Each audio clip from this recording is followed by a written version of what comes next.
welcome back to our channel and welcome back to another video. In today's video, I'm going to be talking about my crazy hospital experience for you guys. I'm going to be letting you know exactly how it went down from the time that I got to the hospital the morning before my surgery and up to the 2 days after my stay before I went home. So if you are new to our channel, please subscribe down below. Also, give this video a thumbs up and leave a comment down below. Comment any of your crazy hospital experiences, stays, or any stories that you have while you were in the hospital or having a surgery or procedure, something done like that. And without further ado, let's get right into this video. So I'm just going to be curling my hair while I talk to you guys. Mainly, I want to talk about my hospital experience and my hospital stay. I don't know if this surgery is done the same everywhere, honestly. This is just how my surgery went here where I live in Alberta. So this was specific to me and my experience. So I'm just going to start from the beginning before I even went in and had my surgery. So I knew that my surgery was going to be a 2-night stay in the hospital. The surgery was actually super quick. I'm pretty sure the surgery only took 2 hours, 2 to 3 hours, quick surgery. But basically what I knew that was going to be done was my double jaw surgery, and then he was also going to straighten my septum out a bit just because he wanted everything to line up exactly straight. So I'm just waiting for my curling iron to heat up, but my hair was super matted, so I just wanted to brush it out so it was easier to curl. But yeah, so basically they call you about 2 weeks before your surgery to give you the exact date and time. So I did get the call about 2 weeks before so I could prepare. And basically my surgeon was scheduled to do 2 surgeries in the same day. So he had one first thing early morning, I think it was like 6 a.m. and then mine was second. So I believe it was scheduled to be 10 o'clock.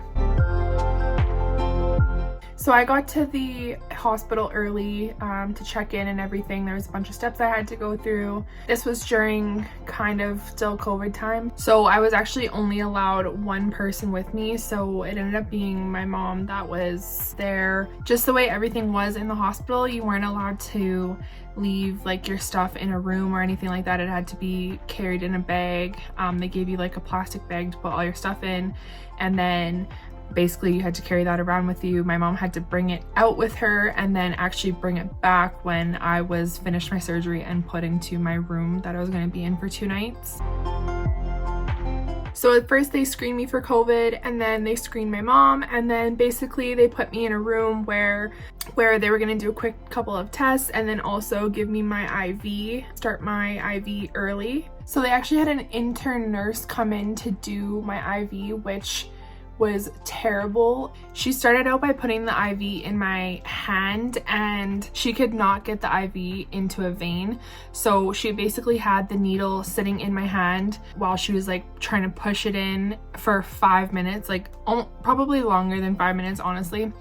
And if you've ever had to have an IV put in before in your hand, you know that it is one of the most painful things is the IV in your hand. And so after the 5 minutes of her trying to do it and trying to get it in, she's like, yeah, I'm so sorry, like I just can't seem to find like the vein to put it in and all this stuff. She's like, I'm really struggling. So, and I'm like, okay, well, this is really hurting. Like really badly. Like I'm almost in tears how bad it was hurting just sitting in my hand, and she kept pushing on it and everything. And so I said to her, I'm like, can we just take it out?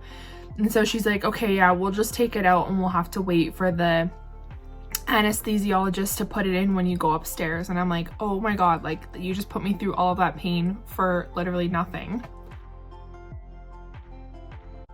So she ends up taking the IV out, and then I kind of just wait there for a couple of minutes while another nurse comes in and kind of goes over how long I'm going to be waiting and everything like that. At this point it was around 8:30, and so now I was going to wait about an hour and a half in the waiting room before going into surgery. So they actually ended up putting me into this heated like gown slash bag thing where basically my whole body was kind of in this sealed gown, and I sat down in this like recliner chair in the waiting room, and they hooked up this vacuum hose to my gown. It had like a little hole and like you sealed it, whatever, and was connected to a machine that actually gave you like warm air through the hose into your gown. So they were trying to keep my body heated up and comfortable while I was waiting for the next hour and a half, which it felt really nice and really relaxing. But I think the whole point of it was that you were supposed to have the IV in, so you were slowly getting sedated while you're waiting for the surgery. Just that wasn't happening for me. So then they ended up calling my name and taking me up to the prep room, where a bunch of people that were about to go in for surgeries, and they were all kind of waiting in their hospital beds in this like huge waiting area. So they left me up there, and then within 30 minutes the anesthesiologist ended up coming up there to talk to me, to let me know what was going to be happening in the surgery room, and to also put the IV into my arm. So he got it in super quick because I feel like he was just way more experienced than the nurse that came in the first time. He got it in super quick, and then he told me, okay, the nurse will be by in about 15 minutes to grab you to bring you into the OR. So now I've just headed into the OR. I'm laying in the bed. They got me shipped over to the operating table, and my surgeon comes in and he starts making some jokes and just, you know, lighten up my mood because I was super nervous, obviously. And so they start just hooking me up with everything, the oxygen monitor on my finger, and then within minutes they put the mask on me and they started to sedate me. I swear though, that's one thing about the anesthesia, like you can't even judge or tell how quick you're gonna go under. I don't even remember falling asleep. Basically, I just remember him putting on the mask and saying like, have a good nap, and the next thing I knew, like I was waking up in my room afterwards. So as you saw in the previous video, when I was in my room, I was not able to do anything for myself whatsoever. I was so groggy and under medications and all that kind of stuff. I couldn't talk. I could barely breathe because I had stuff done to my nose and obviously my mouth. I couldn't breathe through my mouth at all. What made it even more uncomfortable for me was the fact that I was in a room with 3 other people. So I knew before my surgery that I was going to be sharing a room with 3 other people. However, they told me that I was going to be in a room with other people that had the similar surgery to me. So I was thinking, oh, okay, I'm gonna be in a room with 3 other people who can't talk like me, right? It's gonna be super chill, it's gonna be super calm. Everyone's gonna be mouth shut, not saying a word, not bothering me. I'm gonna be able to sleep, have a good night's sleep because I feel super messed up. And these 3 other people are gonna be feeling the exact way I'm feeling because we all just had the same surgery done. That wasn't the case. My room actually ended up being with one other person who did have the same surgery as me, which was the person that went before my surgery with my surgeon. And then the other 2 people were nothing absolutely related to the surgeries that we had. I don't even know what was wrong with these people, but it was like they threw 2 random people into our room just because there wasn't a lot of space in the hospital with COVID and everything. So they threw this like guy into my room and then also this older lady beside me, and they kind of had the curtains drawn in between, so it was like 4 quadrants in this room. And let me just say in the nicest way that I had no peace and quiet, no good sleeps for the 2 nights whatsoever. Like, it was terrible. So I'm going to get into a little bit of detail about these people and my stay at the hospital. Without getting into too much detail, I'm going to be very broad with my explanation. So for the sake of the video, let's call the guy in my room Fred and the lady in my room Susan. So for as much of it that I can remember, Fred was like this really big, tall guy, and he had like this eye patch on, so some kind of injury to his eye, and he just seemed like a total mess while I was sharing a room with him. And keep in mind, like, I'm super sedated, so I actually don't remember every single thing, but it was just a wild time in my room. So basically, the first day with Fred, he was like all over the place. He kept asking for cigarettes from me and my boyfriend. I couldn't talk, so he'd come up, like walk over to my bed and like say something to me, and I'm like I can't talk because my mouth is shut. And so he would ask for cigarettes.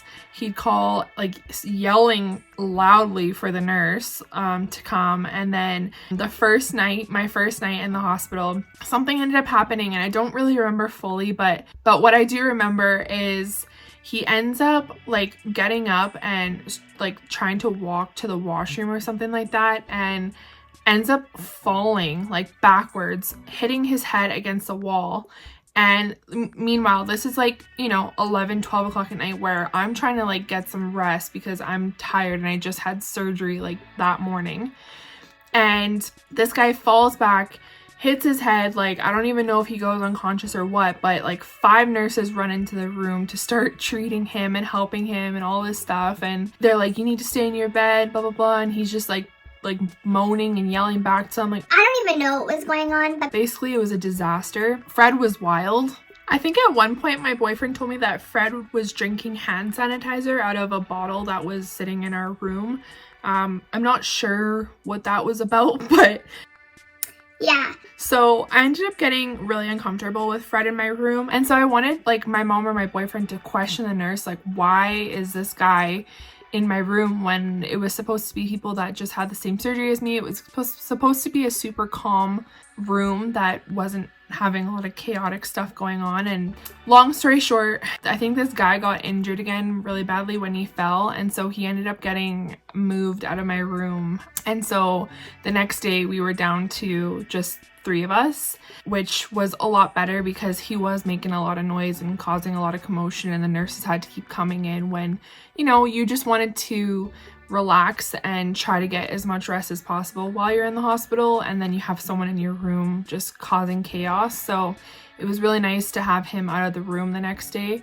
But then I had to deal with Susan. So Fred was directly across from me in his bed. My bed was on this wall and he was directly in front of me on the other wall.